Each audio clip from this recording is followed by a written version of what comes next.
Chicken arroz caldo for today's video. Ana magisa sa ta og luya og sibuyas bombay. Gisahon na to na siya og maayo. Kay kanang luya pawala na siya sa anghit sa manok. Gisahon jud na to na siya maayo hantod na ma-translucent na ang color sa atong sibuyas. Na ukay-ukay sa pero gibutangan ako na siya oil. Syempre magisa day kang walay oil, di ba? Except kung pero pwede ba nagisahon ang bombay nga walay oil kay namo na siya oil na mugawas basta gisahon nimo na ang bombay. Dayon butangan na to og garlic, minced garlic.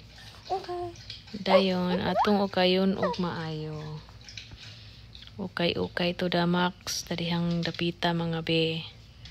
Kay lain man kaayo kung di na to na siya igisa ni butang na to diretsong manok, di ba?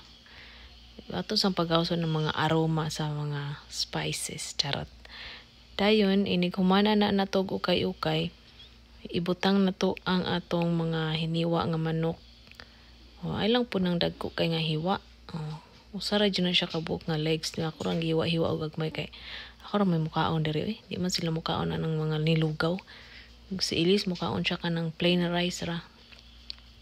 Dayon butangan na to og asin og paminta. Dayon ato na siyang ukayon hangtod na mawala na ang dugo-dugo sa manok. Di ba? Sa una, pag high school mi sige kami cooking, every Friday na may cooking niya. Ang leader permanente sa cooking si Josel Jimenez kay grabe hawod po to siya muluto gud pa sinunsang luto niya. Siya po yung kaldero dako, siya pa yung luto, siya pa yung kaldero, di ba?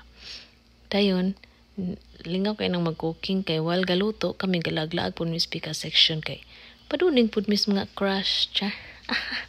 Waton lang nato na nga mawala na iyang dugo. So back to story. Mato maghupo-hupo mi dito kay magtan-aw mi sa mga crush niya. Kanang kabalo ka mga laki hambog pa ng mga laki basta makahibaw sila nga na crush nila, o di ba? Then butangan na to og pilit. Kung wala mo pilit nga bugas kanang normal ra gud nga bugas since mahal biyang bugas son gamay ra lagbutang kay mahal ang bugas, di ba? Kayon lang nato na siya og maayo. Dayon magdungan man nagluto ng manok ug ang atong pilit. Butangan na to og chicken stock. Kung wala may chicken stock, pwede ra jud tubig. Kay kana sa gulan ra man gyapon ako na siya tubig kay para modaghan ang iyang sabaw. Sa gulan na tog tubig. Dayon ato na siyang pabukalon hantod na maluto na ang manok ug ang atong pilit. Takloban sa nato na pabukalon na tog maayo. So back to story ta. Mo na to puhupo mi dito speaker section kay nalagi crush. Ya kanang mga laki, mga ihon man ang mga laki basta kahibaw gani sila nga nay na crush nila.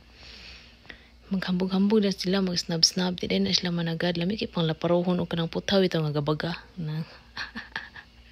Mga bugero. Di ra ba nagwapo? Char.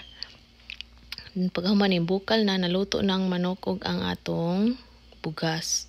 Tangan ako og salt and pepper kay final na siya nga timpla.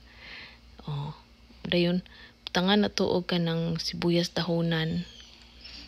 Nagkuan ko ang sibuyas sa butangan din ako siya tanglad, nakalimot lang ko ingon tangan na ko siya tanglad. Dayon ini bukal-bukal na nagibutangan ako na siya turmeric powder. Kay gusto ko na ako nga di luspad ang akong arroz caldo.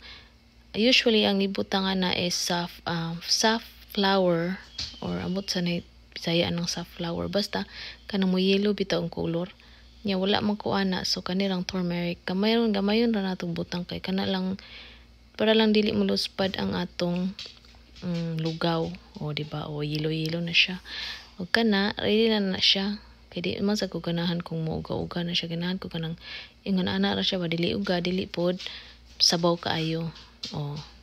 Ready na siya for hukad mga be. Then butangan na to siya og nilagang itlog.